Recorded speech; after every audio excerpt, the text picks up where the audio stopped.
The Turn of the Screw by Henry James. Chapter 3. Her thus turning her back on me was fortunately not, for my just preoccupations, a snub that could check the growth of our mutual esteem. We met, after I had brought home little Miles, more intimately than ever on the ground of my stupefaction, my general emotion. So monstrous was I then ready to pronounce it that such a child as had now been revealed to me should be under an interdict.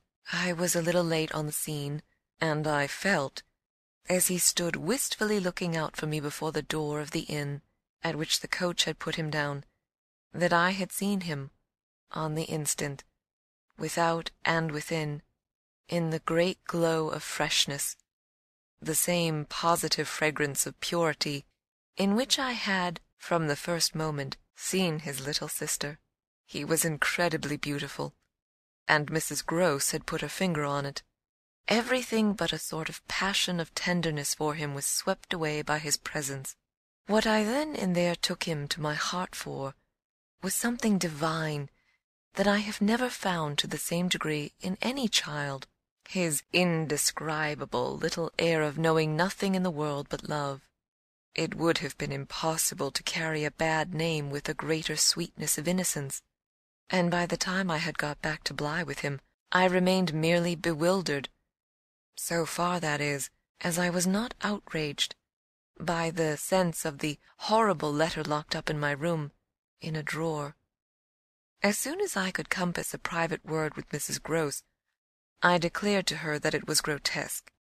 She promptly understood me. "You mean the cruel charge? It doesn't live an instant. My dear woman, look at him!" She smiled at my pretension to have discovered his charm. "I assure you, miss, I do nothing else." "What will you say, then?" she immediately added, "in answer to the letter?" I had made up my mind. Nothing. "And to his uncle?" I was incisive. "Nothing." "And to the boy himself?" I was wonderful. "Nothing." She gave with her apron a great wipe to her mouth. "Then I'll stand by you. We'll see it out. We'll see it out," I ardently echoed, giving her my hand to make it a vow. She held me there a moment, then whisked up her apron again with her detached hand. "Would you mind, miss, if I used the freedom to kiss me?" "No." I took the good creature in my arms, and, after we had embraced like sisters, felt still more fortified and indignant. This, at all events, was for the time, a time so full that, as I recall the way it went, it reminds me of all the art I now need to make it a little distinct.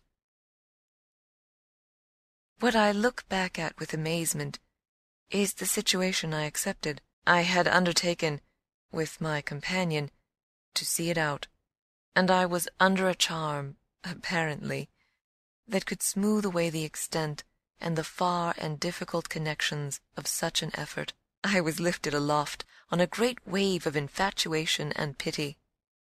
I found it simple, in my ignorance, my confusion, and perhaps my conceit, to assume that I could deal with a boy whose education for the world was all on the point of beginning.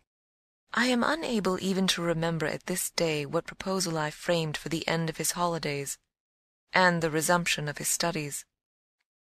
Lessons with me, indeed, that charming summer, we all had a theory that he was to have, but I now feel that, for weeks, the lessons must have been rather my own.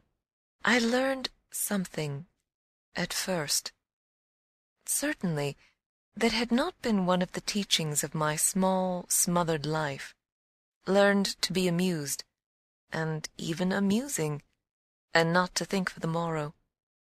It was the first time, in a manner, that I had known space and air and freedom, all the music of summer, and all the mystery of nature. And then there was consideration, and consideration was sweet. Oh, it was a trap, not designed, but deep, to my imagination, to my delicacy, perhaps to my vanity, to whatever in me was most excitable. The best way to picture it all is to say that I was off my guard. They gave me so little trouble. They were of a gentleness so extraordinary. I used to speculate, but even this with a dim disconnectedness, as to how the rough future, for all futures are rough, would handle them and might bruise them. They had the bloom of health and happiness, and yet, as if I had been in charge of a pair of little grandees, of princes of the blood, for whom everything, to be right, would have to be enclosed and protected, the only form that, in my fancy, the after-years could take for them was that of a romantic, a really royal extension of the garden and the park. It may be, of course, above all, that what suddenly broke into this gives the previous time a charm of stillness, that hush in which something gathers or crouches. The change was actually like the spring of a beast. In the first weeks the days were long. They often, at their finest, gave me what I used to call my own hour, the hour when, for my pupils, tea-time and bedtime having come and gone, I had, before my final retirement, a small interval alone. Much as I liked my companions, this hour was the thing in the day I liked most, and I liked it best of all when, as the light faded, or rather I should say, the day lingered and the last calls of the last bird sounded, in a flushed sky, from the old trees, I could take a turn into the grounds and enjoy, almost with a sense of property that amused and flattered me, the beauty and dignity of the place.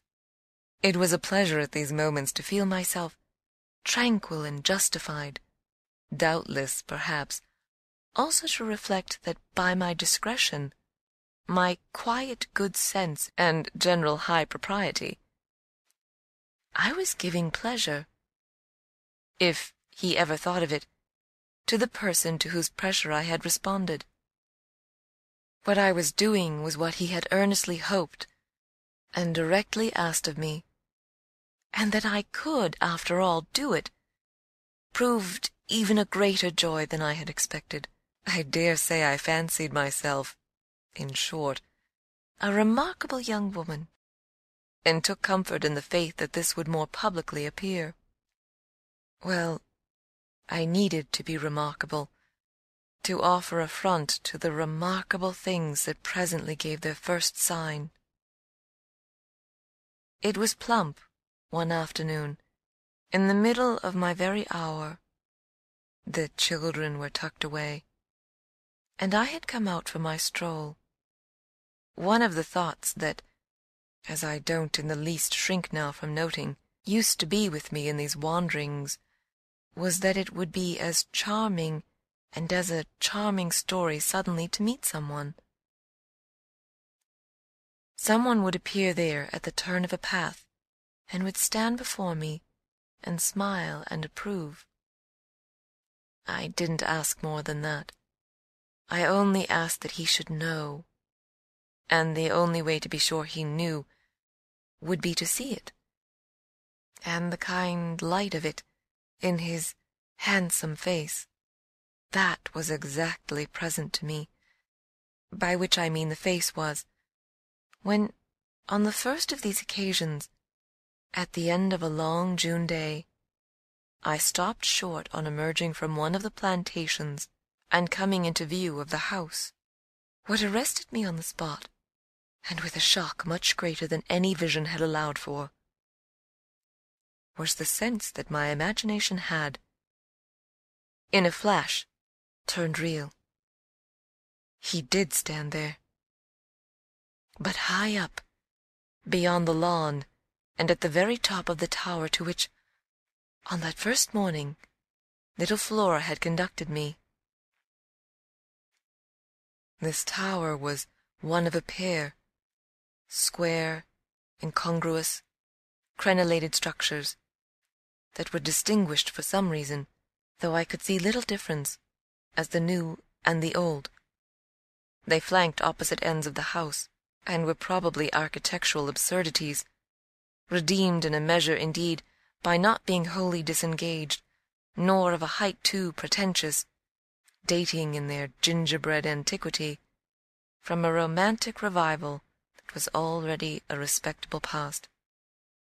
I admired them, had fancies about them, for we could all profit in a degree, especially when they loomed through the dusk by the grandeur of their actual battlements.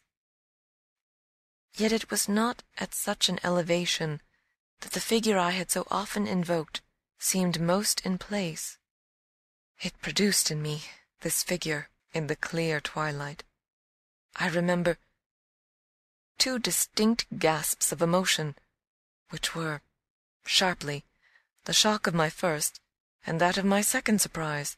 My second was a violent perception of the mistake of my first.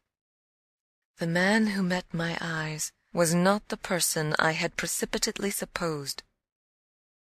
There came to me thus a bewilderment of vision of which, after these years, there is no living view that I can hope to give.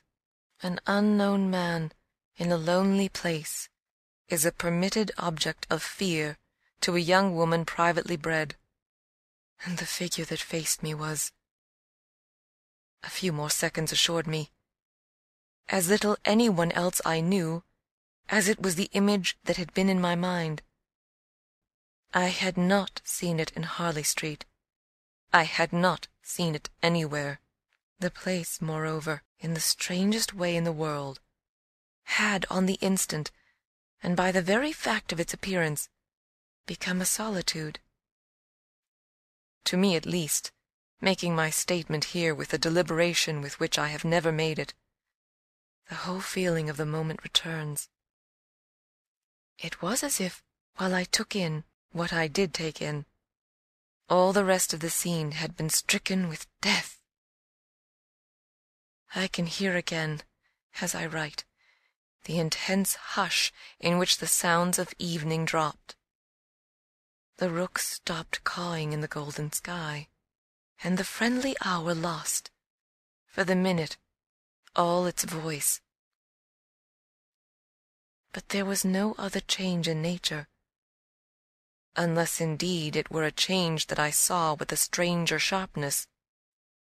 The gold was still in the sky, the clearness in the air, and the man who looked at me over the battlements was as definite as a picture in a frame. That's how I thought, with extraordinary quickness, of each person that he might have been, and that he was not.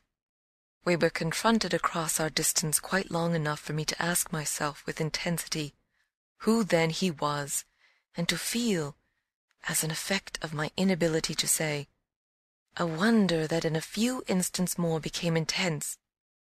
The great question, or one of these, is afterward, I know, with regard to certain matters, the question of how long they have lasted. Well, this matter of mine, think what you will of it, lasted while I caught at a dozen possibilities, none of which made a difference for the better. That I could see, in their having been in the house, and for how long, above all, a person of whom I was in ignorance. It lasted while I just bridled a little with the sense that my office demanded that there should be no such ignorance and no such person.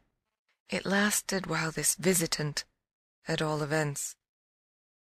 And there was a touch of the strange freedom, as I remember, in the sign of familiarity of his wearing no hat, seemed to fix me, from his position, with just the question, just the scrutiny through the fading light, that his own presence provoked.